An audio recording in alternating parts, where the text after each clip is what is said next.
बंधुगण जदि आपणकर मेष राशि होता है तेबे एही भिडियोटी को थरे मात्र शेष पर्यंत अवश्य देखंतु।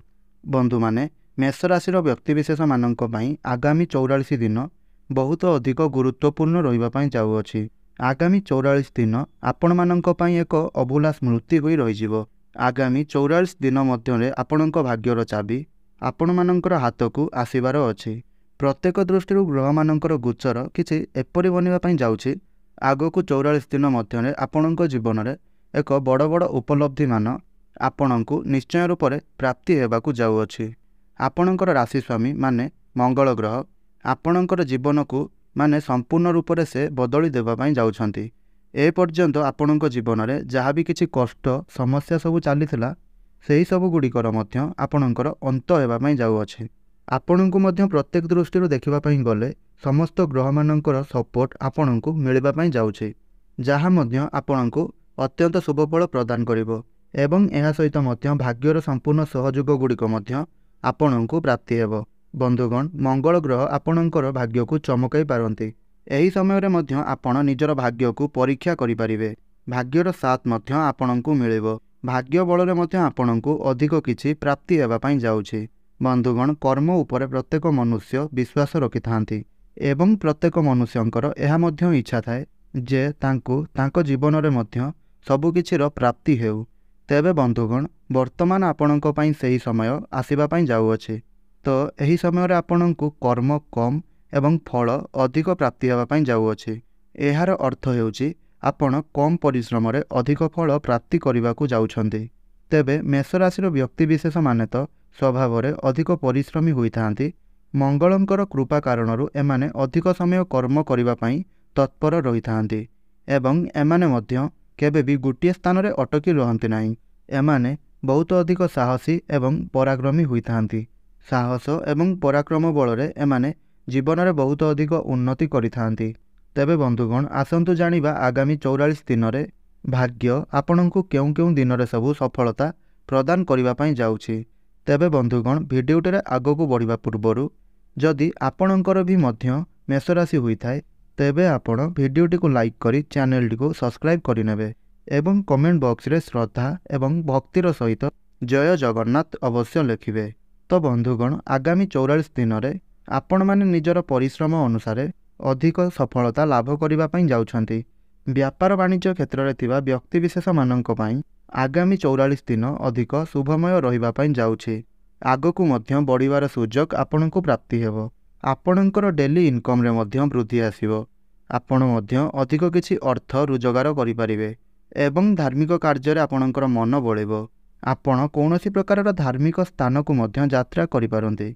मंगलंक कृपा कारणरू जदि आपण एही समय रे डिफेंस लाइन ले चेष्टा करूछंती तेबे आपणको डिफेंस लाइन ले अधिक चाकरी मध्य प्राप्ति होई पारे। मंगलंक कृपा कारणरू खेल दिगरे थिबा व्यक्ति मानक पाई मध्य समय बहुत अधिक शुभ रहिबो। आपण माने मध्य एही समय रे खेलकूद क्षेत्र रे आगकू जाई पारंती। मान सम्मान एवं धन उपार्जन करिबा पई आपण मानकू अधिक सुजोगर सबु प्राप्ति हेबो। समाज रे मध्य आपण मानकर मान सम्मान अधिक वृद्धि पाइबो। आपण माने मध्य एही समय रे व्यापार वाणिज्य क्षेत्र रे आगकू मध्य उठी पारिबे। पार्टनरशिप रे जदि आपण व्यापार वाणिज्य करूछंती तेबे सेथिरे मध्य आपण मानकू अधिक लाभ प्राप्ति हेबो एवं जो व्यक्ति विशेष माने गोटे भल चाकरी पई अपेक्षा करी बसिथिले सेमानंकू मध्य एही 44 दिन मध्य रे कौनसी गोटे एक भल चाकरी प्राप्ति हेबो एवं जो माने चाकरी क्षेत्र रे रहिछंती सेमानंकू मध्य प्रमोशन मिलिबार जुग बनुअछि। हठात आपणकर क्यारियर रे बहुत बड़ परिवर्तन आसीबाकू जाउछि। आउ आपणकर ट्रांसफर हेबार मध्य जुग बनुअछि एवं एही समय रे आपणकर विदेश यात्रार मध्य प्रबल जुग सृष्टि हेउअछि। आपण विदेश को मध्य भ्रमण करि पारंती एवं विदेश रे धन रोजगार करिवार सुजोग मध्य आपणको प्राप्ति हेबो। एहा सहित विदेश रे आपण मानकर विवाह हेबार मध्य जुग सृष्टि हेउअछि एवं जेउ माने विवाहर अपेक्षा रे अछंती सेमानंकु निजर जन्मस्थान ठारू बहुत दूररु मध्य प्रस्ताव आसीपारे एवं आपणकर विवाह मध्य धार्य होई पारे। एही 44 दिन मध्य आपण मानकर अनेक गुड़िए स्वप्न मध्य पूर्ण होई पारे एवं एथि सहित आपण मानकर समस्त इच्छा गुड़िक मध्य पूर्ण होई पारे। मात्र एही समय मध्य आपणक मध्य टिके क्रोध देखा देई पारे।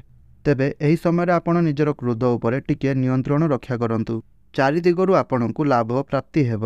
ଏଥିସହିତ ଭାଇ ଭଉଣୀମାନଙ୍କର ସପୋର୍ଟ ଆପଣଙ୍କୁ ପ୍ରାପ୍ତି ହେବ। ଭାଗ୍ୟ ମଧ୍ୟ ଆପଣଙ୍କୁ ସମ୍ପୂର୍ଣ୍ଣ ରୂପରେ ସାଥ ଦେବ। ଭାଗ୍ୟ ବଳରେ ଆପଣ ଏହି 44 ଦିନ ମଧ୍ୟରେ ବଡ଼ କାର୍ଯ୍ୟର ଆରମ୍ଭ ମଧ୍ୟ କରିପାରନ୍ତି କିମ୍ବା କୌଣସି ପ୍ରକାରର ବଡ଼ ଇନଭେଷ୍ଟମେଣ୍ଟ ଗୁଡ଼ିକ ମଧ୍ୟ ଆପଣ ଏହି 44 ଦିନ ମଧ୍ୟରେ କରିପାରନ୍ତି। ଆପଣ ଏହି ସମୟ ମଧ୍ୟରେ ଜମି, ଭୂମି, ପ୍ରପର୍ଟି କିମ୍ବା ଗାଡ଼ି ମଟର ଇତ୍ୟାଦି କିଣାକିଣି ଆପଣ କରିପାରନ୍ତି। ପ୍ରେମ କ୍ଷେତ୍ରରେ ଏହି ସମୟରେ ଆପଣଙ୍କୁ ବହୁତ ଅଧିକ ସଫଳତା ପ୍ରାପ୍ତି ହେବ। ଆପଣଙ୍କର ପ୍ରେମ ମଧ୍ୟ ବିବାହର ରୂପ ନେଇପାରେ। ପୂର୍ବରୁ ମଙ୍ଗଳଙ୍କର କାରଣରୁ ଆପଣଙ୍କର ପ୍ରେମ ଜୀବନରେ ଯଦି କିଛି ସମସ୍ୟା ଚାଲୁଥିଲା ତେବେ ସେଥିରେ ମଧ୍ୟ ସୁଧାର ଆସିବ। ପୂର୍ବରୁ ଆପଣଙ୍କ ଜୀବନରେ ଯାହା ବି କିଛି ସମସ୍ୟା ଚାଲିଥିଲା ସେହି ସବୁ କିଛିର ବର୍ତ୍ତମାନ ସମାଧାନ ହୋଇଯିବ ଏବଂ ଏଥିସହିତ ଆପଣଙ୍କ ମଧ୍ୟରେ ସମ୍ପର୍କ ସୁମଧୁର ହେବ। ଆପଣଙ୍କ ମଧ୍ୟରେ ବୁଝାବଣା ମଧ୍ୟ ଭଲ ରହିବ ଏବଂ ଯେଉଁମାନେ ନିଜ ପାଇଁ ଘରଟିଏ ନିର୍ମାଣ କରିବା ପାଇଁ ଯାଉଛନ୍ତି କିମ୍ବା ନିଜ ପାଇଁ ଘରଟିଏ କିଣିବା ପାଇଁ ଚାହୁଁଛନ୍ତି କିମ୍ବା ଘରଟିଏ ତିଆରି କରିବା ପାଇଁ ଆପଣ ଆରମ୍ଭ କରିସାରିଲେଣି, ଗୃହ ଅନୁକୂଳ ମଧ୍ୟ ଆରମ୍ଭ କରିବା ପାଇଁ ଚାହୁଁଛନ୍ତି କିମ୍ବା କୌଣସି ବି କନଷ୍ଟ୍ରକ୍ସନର ଆରମ୍ଭ କରିବା ପାଇଁ ଆପଣ ଚାହୁଁଛନ୍ତି, ତେବେ ସମୟ ଆପଣଙ୍କ ପାଇଁ ଅତ୍ୟନ୍ତ ହିଁ ଶୁଭମୟ ରହିବା ପାଇଁ ଯାଉଛି।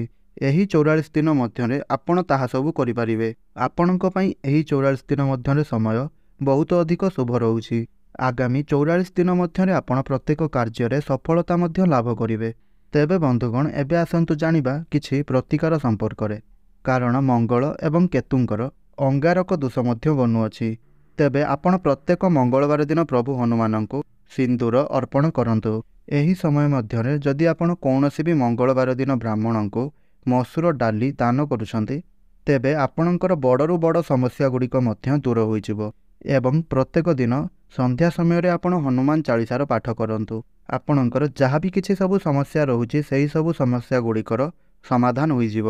ଏଥିସହିତ ଆପଣଙ୍କ ଭାଗ୍ୟରେ ମଧ୍ୟ ଉନ୍ନତି ହେବ।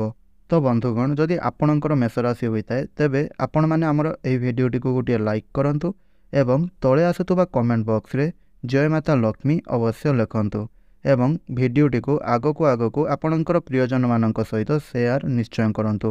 ଏହା ସହିତ ଚ୍ୟାନେଲଟିକୁ ମଧ୍ୟ ସବସ୍କ୍ରାଇବ୍ କରିନିଅନ୍ତୁ। ତେବେ ବନ୍ଧୁଗଣ, ଆଜିର ଭିଡ଼ିଓଟିକୁ ଏଇଠି ରଖୁଛି। ପୁଣି କଥା ହେବା ଅନ୍ୟ ଏକ ଭିଡ଼ିଓରେ। ଧନ୍ୟବାଦ।